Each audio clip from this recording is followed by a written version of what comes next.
Ele tinha 23 anos, um sobrenome que valia bilhões e um futuro que parecia impossível de destruir. Se fosse você o jovem da história, estaria fazendo o quê?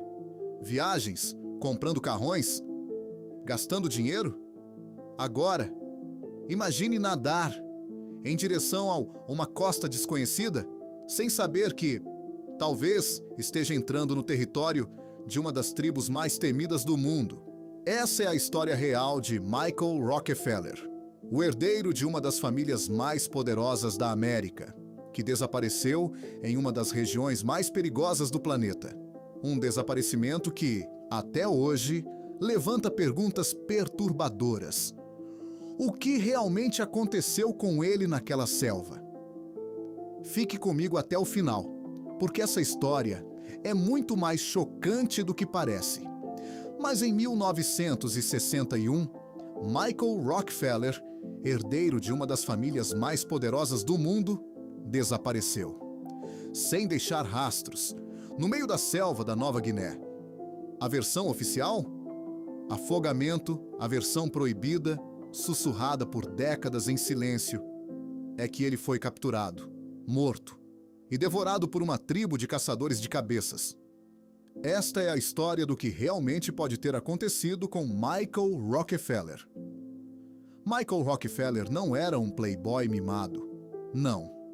Ele era um antropólogo apaixonado, um jovem fascinado pela arte tribal, pelos povos esquecidos pelo mundo moderno. Em 1961, ele viajou para a região de Asmat, na costa sudoeste da Nova Guiné, um dos lugares mais remotos e mais perigosos do planeta. Seu objetivo era simples: coletar artefatos para o museu do seu pai, Nelson Rockefeller. Mas o povo Asmat não era simples. Eles eram conhecidos por duas coisas: sua arte em madeira, considerada uma das mais espetaculares do mundo, e sua reputação como caçadores de cabeças e canibais. Para eles, a caça de cabeças não era por fome, era um ritual complexo, sagrado, uma questão de vingança e de poder. No dia 18 de novembro de 1961, o catamarã de Michael virou no mar agitado. Ele estava com um antropólogo holandês, René Rossing. Após horas à deriva, Michael tomou uma decisão fatal. Ele olhou para Rossing e disse: "Acho que consigo chegar à costa." Ele amarrou 2 tanques de gasolina vazios ao corpo para flutuar e começou a nadar em direção à terra, a quilômetros de distância. Ele nunca mais foi visto. Uma busca massiva foi lançada. Navios, aviões, helicópteros. A família Rockefeller usou toda a sua influência, todo o seu dinheiro, todo o seu poder, mas nada foi encontrado. A Holanda, que administrava a região, declarou oficialmente que Michael havia se afogado no mar, caso encerrado. Mas era apenas o começo do mistério. Décadas depois, em 2012, o jornalista Carl Hoffman decidiu que a história oficial não fazia sentido. Michael era um nadador forte e a correnteza o estava levando para a terra. Hoffman passou 2 anos na Nova Guiné, aprendendo a língua e ganhando a confiança dos locais. E ele descobriu uma história que havia sido abafada por 50 anos. Hoffman encontrou os relatos de um padre holandês, Hubertus von Pijk, que estava em Asmat em 1961. Semanas após o desaparecimento, 4 homens da tribo de Otsjanep procuraram o padre e contaram uma história terrível. Eles disseram que, na manhã do desaparecimento, um grupo de 50 guerreiros de Otsjanep estava voltando para casa de canoa quando viram um homem branco nadando. Um deles gritou: "Gente de Otsjanep, vocês sempre falam em caçar cabeças de brancos. Aqui está a sua chance!" Houve uma discussão. Alguns não queriam problemas, mas a facção mais agressiva venceu. Eles cercaram Michael. Um guerreiro chamado Pepe o perfurou nas costelas com uma lança. Eles o arrastaram para uma canoa, levaram-no para um riacho escondido, e ali o ritual começou.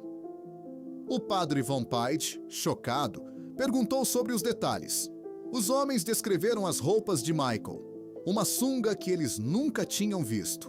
Eles contaram como o corpo foi desmembrado e distribuído. A cabeça foi para um guerreiro chamado Finn. Os ossos da coxa, usados para fazer adagas, foram para outros 2. As tíbias, para fazer pontas de lança, para outros. No total, 15 homens participaram do ritual. Mas por que eles matariam Michael? A resposta, segundo Hoffman, é vingança. Apenas 3 anos antes, em 1958, uma patrulha colonial holandesa havia entrado em conflito com a tribo de Otsjanep e matado 5 de seus líderes. Para os Asmat, uma morte só pode ser paga com outra morte. Era uma questão de equilíbrio cósmico. Michael Rockefeller, um homem branco, nadando sozinho em direção ao território deles, foi a oportunidade perfeita para restaurar esse equilíbrio. Ele não foi morto por ser um Rockefeller. Ele foi morto por ser um homem branco, no lugar errado, na hora errada. O governo holandês soube dessa história através do padre, mas decidiu abafá-la. Admitir que um cidadão americano e um Rockefeller havia sido morto e comido por canibais em seu território seria um escândalo diplomático e um desastre de relações públicas. Até hoje, nenhum resto mortal de Michael foi encontrado. A história se baseia em relatos e confissões indiretas, mas as evidências coletadas por Hoffman em seu livro Savage Harvest são tão fortes que a maioria dos historiadores agora aceita que o destino de Michael Rockefeller foi muito mais sombrio do que um simples afogamento. A história de Michael Rockefeller é um labirinto de colonialismo, choque cultural e vingança tribal. Um jovem em busca de arte e aventura que se tornou, ele mesmo, parte de um ritual brutal e antigo. Ele foi para a selva para colecionar a cultura Asmat. E no final, a cultura Asmat o colecionou. Seu desaparecimento não é apenas um mistério sobre um homem, mas uma janela para um mundo que já não existe, onde as regras da civilização moderna não se aplicavam. Você acredita na versão do canibalismo ou acha que algo diferente aconteceu? Deixe sua teoria nos comentários. Se você quer explorar mais histórias chocantes que foram escondidas pelo tempo, inscreva-se no canal Labirintos da História e ative o sininho.